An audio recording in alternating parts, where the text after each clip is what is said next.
La découverte de la danse lettres a été pour moi une réconciliation avec mon âme. J'ai eu la chance de rencontrer Fabien Courmont à Athènes, qui c'est le centre de la civilisation de la Grèce antique. Et c'est fut pour moi le début d'un chemin de vie important qui correspond à ma mission de vie. L'étude et la pratique de la danse des lettres m'ont permis de réveiller des souvenirs de prêtresses, de guérisseuses et d'éducatrices qui remontent à mes premières incarnations sur sa terre. Ces 3 dernières années, j'ai pu faire l'expérience d'exprimer la vérité de l'âme sous toutes ses formes, à la fois par des pratiques de danse, et à la fois par marchant et en restant en connexion avec des lieux sacrés situés ici en Grèce, qui sont des temples anciens et qui étaient les sièges des cultes religieux, ou aussi des lieux de guérison. Comme dans l'Antiquité, la danse lettres est l'expression de l'âme, du divin, qui sont le moteur essentiel de tout mouvement. Dans les textes anciens et les découvertes archéologiques telles que les vases, les sculptures, les fresques, on peut trouver de nombreuses références à la danse ancienne, reconnue comme une pratique sacrée, thérapeutique et formatrice. La plupart des danses sacrées étaient pratiquées dans les temples pour honorer les dieux, où les prêtresses devenaient les médiatrices, les canaux entre la terre et le ciel, entre les hommes et les divins. Par leur danse et leurs mouvements, avec des gestes et des positions symboliques qui rappellent un peu la géométrie sacrée, elles se connectaient à l'essence divine universelle et la transféraient sur terre. Qu'encore aujourd'hui, lorsque je marche sur des anciens temples et ces lieux sacrés, je peux sentir cette énergie divine me traverser. Comme si je perçais une sorte de bénédiction et de fréquences énergétiques de haute vibration qui m'activent des mémoires. Et mes selles commencent à danser. Une danse sacrée guidée par l'esprit divin qui s'exprime à travers mon corps.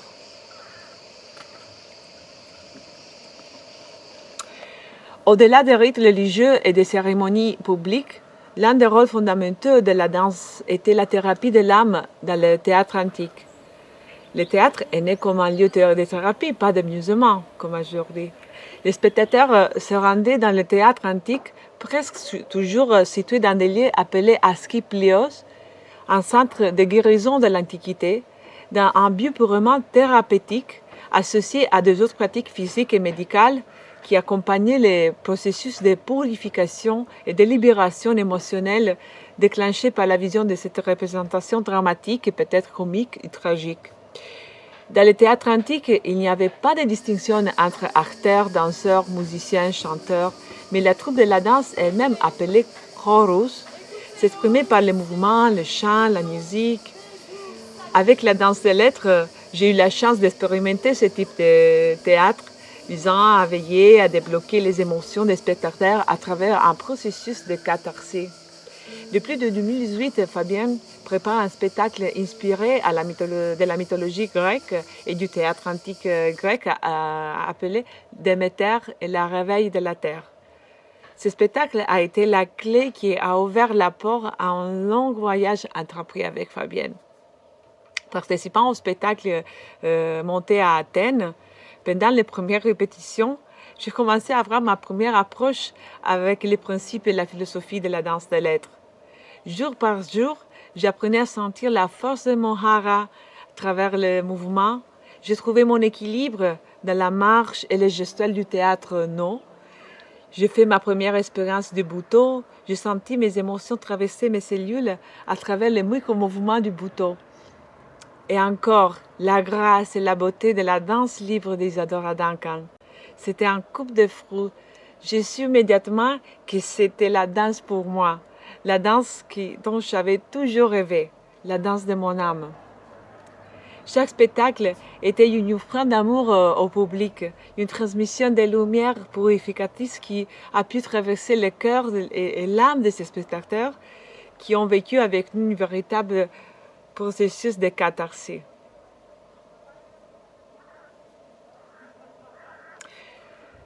Pour comprendre le développement de la danse grecque et l'impact de la culture grecque sur l'histoire de la civilisation, il est nécessaire de prendre conscience de leurs principes directeurs appelés les principios individuationis.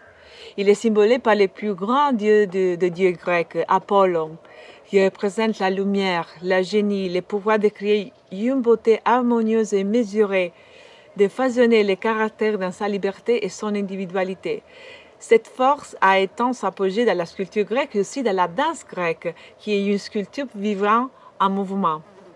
C'est l'esprit apollinien d'ordre et d'harmonie que les Grecs ont apporté au monde, écartant l'esprit dionysiaque qui prévalait dans les civilisations pré-helléniques, symbolisé par le dieu Dionysos, qui constituait une extase mystique et désordonnée dans laquelle l'individualité était abandonnée et s'est fondée dans un chaos universel, libre de toute limitation, de toute forme et tout code.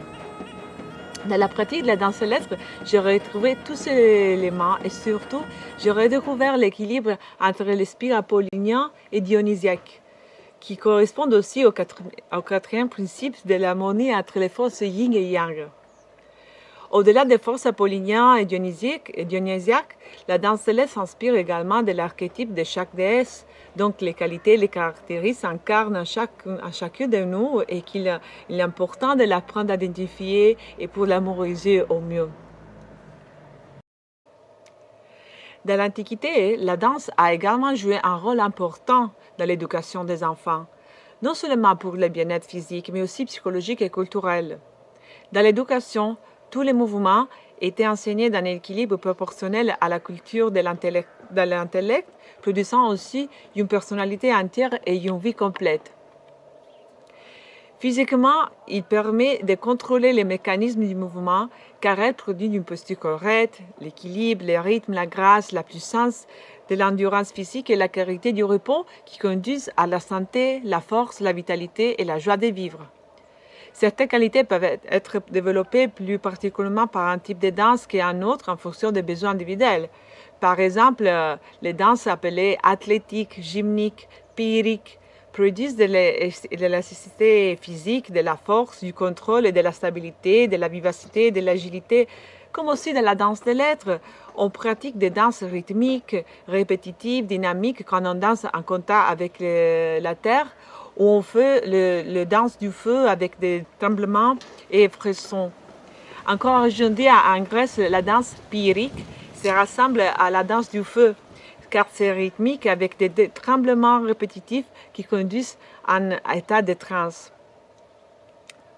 L'enseignement de la danse lyrique dans la Grèce antique développait les qualités de grâce, de beauté du mouvement, inspirées par les formes de la nature, qui a inspiré aussi la danse libre des Isadora Duncan et correspond au cinquième principe de la danse des lettres, la nature, source d'inspiration. On avait aussi les danses tragiques, rituelles, bacchiques, qui développaient le pouvoir d'utiliser le corps comme un moyen d'expression dramatique et émotionnelle.